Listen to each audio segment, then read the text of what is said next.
Hi all welcome to footy arena. UEFA champions ലീഗിലെ രണ്ടാം പാദ പ്രീ ക്വാർട്ടർ പോരാട്ടത്തിന് വേണ്ടി നാളെയാണ് FC ബാഴ്സലോണ കളിക്കളത്തിലേക്ക് ഇറങ്ങുന്നത്.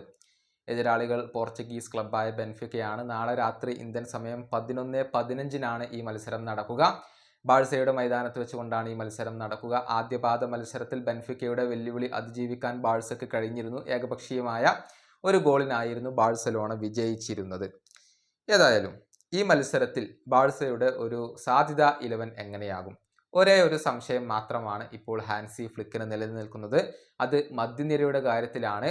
ഡാനി ഓൾമോയെ കളിപ്പിക്കണോ അതല്ലെങ്കിൽ ഗാവിയെ കളിപ്പിക്കണോ എന്ന കാര്യത്തിൽ ഇപ്പോഴും FC ബാഴ്സലോണക്ക് അല്ലെങ്കിൽ ഫ്ലിക്കിന് സംശയങ്ങൾ ഉണ്ട് എന്നുള്ളതാണ് റിപ്പോർട്ടുകൾ ചൂണ്ടിക്കാണിക്കുന്നത്. മുണ്ടോ ഡിപ്പോർട്ടിവോ ഇക്കാര്യം റിപ്പോർട്ട് ചെയ്തിട്ടുണ്ട്. ഒൽമോ സ്റ്റാർട്ട് ചെയ്യാനാണ് സാധ്യതകൾ കൂടുതലുള്ളത്. പക്ഷേ ഗാവിയെ തള്ളിക്കളയാൻ കഴിഞ്ഞിട്ടില്ല. ഒരു ഫൈനൽ ഡിസിഷൻ ഫ്ലിക്ക് എടുത്തിട്ടില്ല എന്നുള്ളതാണ് വസ്തുത. ഏതായാലും ബാഴ്സയുടെ സാധ്യത 11 നമുക്കൊന്ന് പരിശോധിക്കാം. ഗോൾ കീപ്പർ ആയിക്കൊണ്ട് ഷെസ്നി തന്നെയായിരിക്കും. കഴിഞ്ഞ മത്സരത്തിൽ മികച്ച പ്രകടനം അദ്ദേഹം നടത്തിയിട്ടുണ്ട്. പ്രതിരോധ നിരയുടെ കാര്യത്തിലേക്ക് വരുമ്പോൾ സെന്റർ ബാക്കുമാരായിക്കൊണ്ട് റൊണാൾഡ് അരൗഹോ, ഇനീഗോ മാർട്ടിനസ് എന്നിവരായിരിക്കും സ്റ്റാർട്ട് ചെയ്യുക. വിംഗ് ബാക്കുമാരായിക്കൊണ്ട് ഹൂൾസ് കൂണ്ടയും അതുപോലെ തന്നെ അലജാൻഡ്രോ ബാൾഡയും ഉണ്ടാകും. മധ്യനിരയുടെ കാര്യത്തിലേക്ക് വരുമ്പോൾ ഡിയോങ് അവിടെ ഉണ്ടാകും, അതുപോലെ തന്നെ പെഡ്രി ഉണ്ടാകും എന്നുള്ളതാണ്.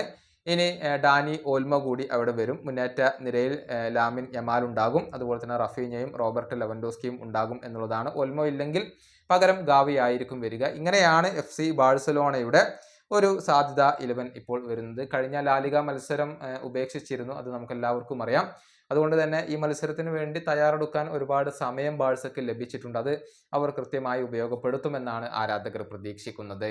ഈ വീഡിയോയുടെ അവസാനിപ്പിക്കുന്നു. അടുത്തൊരു വീഡിയോയിൽ കാണാം.